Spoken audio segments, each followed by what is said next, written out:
Bharatiya Janata party के कुकर्म तो दिल्ली की जनता जानती है और भारतीय जनता पार्टी अपने कुकर्मों की वजह से हार के डर से घबराई है, हम समझते हैं। चुनाव आयोग बीजेपी से क्यों घबरा गया? चुनाव आयोग केंद्र सरकार के झुकाव में क्यों आ गया? देश के संविधान ने चुनाव आयोग को ये जिम्मेदारी दी है और पूरी पावर्स दी हैं कि वो किसी भी सरकार के आगे झुकेगा नहीं, निष्पक्ष चुनाव कराएगा, समय पर चुनाव कराएगा। लेकिन जिस तरह से आज चुनाव आयोग ने भारतीय जनता पार्टी और केंद्र सरकार के सामने घुटने टेक दिए हैं, उससे बहुत बड़ा खतरा पैदा हो गया है।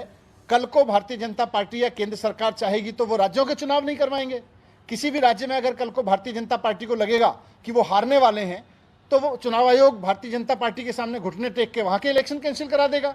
कल को मोदी जी को लगेगा कि वो देश का चुनाव हारने वाले हैं तो केंद्र सरकार के इलेक्शन कैंसिल हो जाएंगे।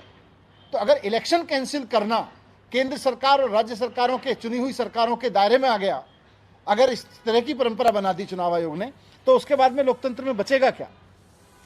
बुलाई हुई प्रेस कॉन्फ्रेंस को जिस तरह से आज नकारा गया, चुनाव आयोग ने अपने पूरे शेड्यूल को जिस तरह से टाला केंद्र सरकार के दबाव में, देश के इतिहास में आज तक नहीं हुआ, पहली बार हुआ है।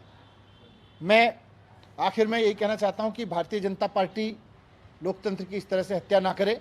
चुनाव आयोग अपने दायित्व को समझे। संविधान ने, बाबा साहब ने, देश की उम्मीदों ने, आज़ादी के इतने सारे जान देने वाले लोगों ने आज़ाद देश कराया और फिर संविधान बना तो इसलिए ताकि संविधान के हिसाब से देश चलेगा, और संविधान ने चुनाव आयोग को ताकत दी तो इसलिए ताकि संविधान के हिसाब से चुनाव कराएगा।